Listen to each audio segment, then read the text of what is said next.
World Walking was inspired by the efforts of a group of people who had been referred through the NHS to Inverclyde Leisure.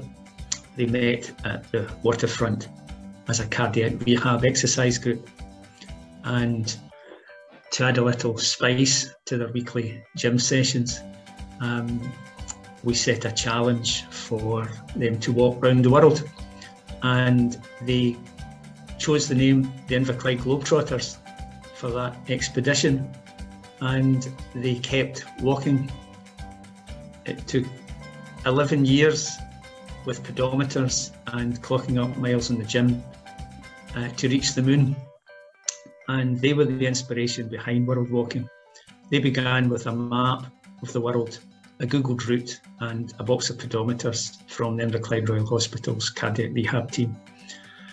So World Walking was born from that, and the idea was that we thought that it might be useful to other exercise instructors perhaps who might be thinking of doing something similar, that they didn't have to find a map, Google a route. They would be able to record it online rather than using spreadsheets and things. So it was a simple idea, and we launched it in October 2013 with a very simple goal of helping to motivate people to walk more.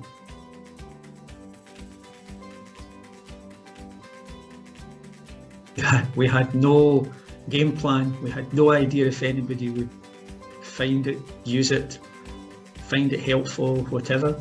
But people find it, yeah. And the build-up was quite gradual. It's been steady for the first probably 6 years, up until April 2020, and the progress was quite steady up until then, with people in total recording maybe 2-point-something million miles a year. And we were fine. We were just going along. We were very happy with that. We were ecstatic. 2.5 million miles plus a year. We were really very delighted with that. And then, of course, COVID-19 arrived. Game changer for us, yeah, as it has been for the world in general, I think.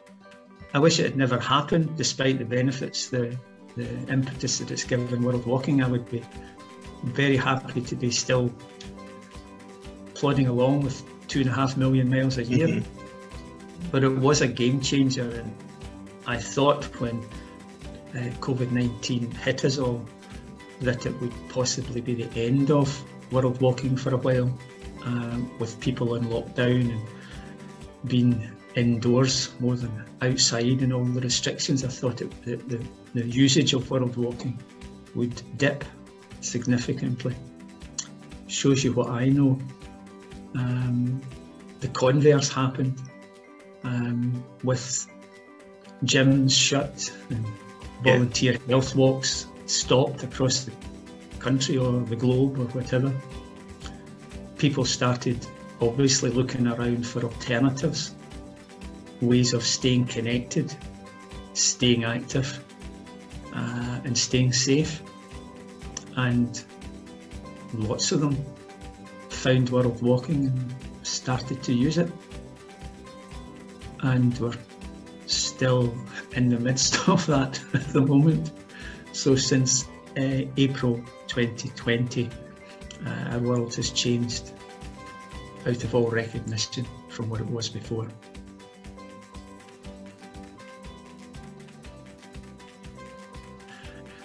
At the end of March 2020, we had 49,600 people around the world who had registered to use World Walking. We've now got over 163,000 people have signed up, are registered to use it. We've got users in over 100 countries around the world, in every state in the United States, as well as at Scotland and in the rest of the United Kingdom. Our big users outside the UK are the United States of America and Australia, which is a nice blend for us, because when we're entering our winter, they're entering their summer. So our activity might tail off a bit, theirs picks up.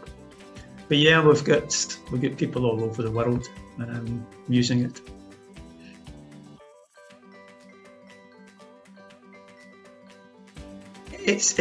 The idea behind world walking is it allows you to walk independently.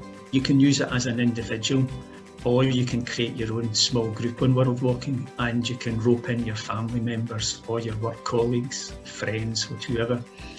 And we have groups of all sorts, community organisations, charities, churches, schools, universities, workplaces.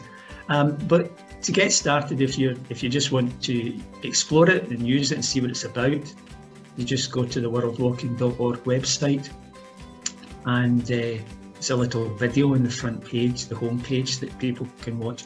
But the simplest thing to do is just to click the join button. It's free, doesn't cost you anything. We don't ask for oodles of confidential information. You just enter a name and a password, username and password. So you need access to the internet, obviously. You need to have an email account that you can use. And that's all really. 2 bits of information, and it opens up a little world, a little online world. And by doing that, you've now joined our growing online community of world walkers. And from there, you go to the walks page, and you choose one of the walks to either do it on your own or as part of your group. You can use the website online, or you can download one of our 2 native apps. And if you've got a Fitbit device, you can sync your steps from Fitbit, and on your phone you can sync it from HealthKit if you've got an Apple phone, and Google Fit if you've got an Android phone. Or you can be low tech and just have a little pedometer clipped to your waistband or in your pocket, and add your steps from there. So it's very simple to get started. It's as easy as going for a walk in the park. Right. And the idea is that you can literally walk around the park or walk to work. Yeah. And while you're doing that, be using the steps that you walk every day to complete some imaginary journey to some amazing places on Earth. And it would surprise you just how many miles and steps you can clock up doing everyday things. So although it's not designed specifically for active travel or anything, it's earmarked for anybody to use anytime they like, anywhere, just to help them get active or stay active.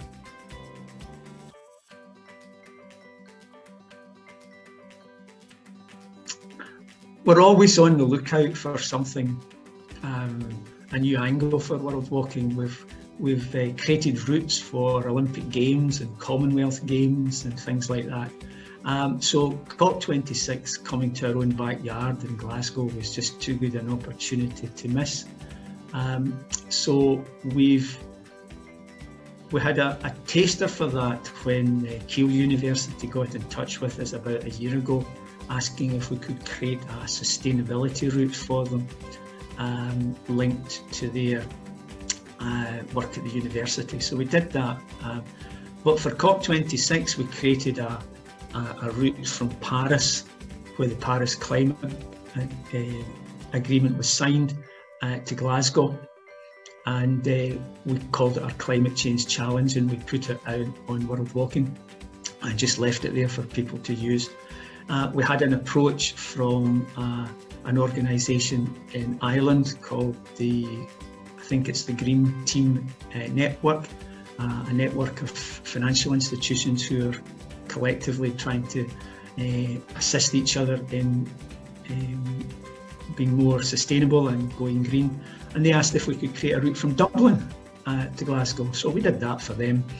And then we had the Glasgow Convention Bureau, who are the organisation in Glasgow that attracts conferences to the city, and they are looking after all the accommodation, etc. For COP26. They got in touch and asked if we could create a couple of bespoke routes with them, for them, specifically for COP26, and we have two of them now. One that allows people to use their steps, whether they're delegates to the COP26 conference or anybody else, and the route that's on World Walking will allow them to walk between various sustainability projects throughout Scotland to give hopefully delegates coming to COP26 and others a flavour of what's going on in Scotland to address this very fundamental issue that we're all facing. And closer to home, but in the same vein, the Glasgow Convention Bureau provided us with more images and descriptions for a similar themed walk, shorter walk around Glasgow and the surrounding areas. Again, telling people about specific projects that's happening in and around Glasgow to again inform people who are coming to Glasgow for the COP26 conference. So for our little tiny volunteer-led Inverclyde-based charity to be featuring is probably too strong a word, but in a kind of fashion through the Glasgow Convention Bureau, we've partnered with them to be featuring in COP26 in any shape or form is bringing a smile to our face. Well, I think it's actually brings it home in a sense. You know that COP26 is a global event for world leaders and others. So there is all the aspects of that around the logistics and the disruption and the publicity and the media coverage, etc. But it can seem on a grand scale that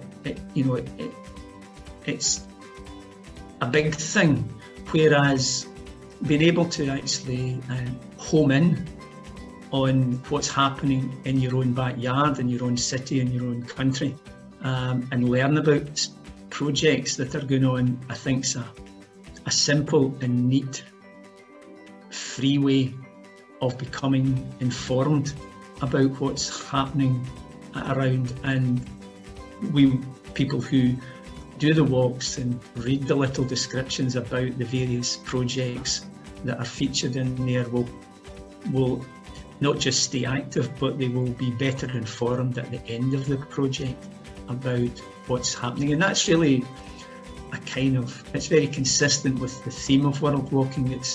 We don't set out to educate, but all of our routes feature really nice images and information about all the places that's featured, so you can find out a bit about the world that we live in and the world that other people live in, just by using their everyday steps. So COP26 is really no different. It's a kind of information providing thing as well as a staying active thing, and also helping to promote Scotland. We're kind of big in that. We're very proud to be from Inverclyde.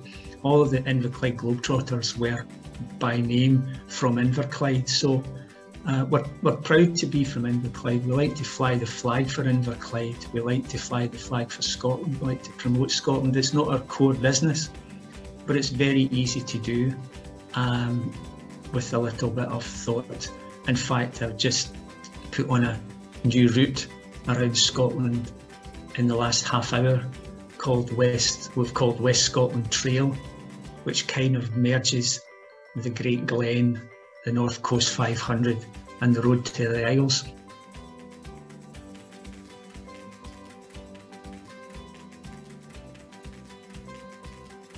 Really just that it's there, it's available, it's free, it's homegrown, and anybody in Inverclyde, whether on their own or in a group, is very, very welcome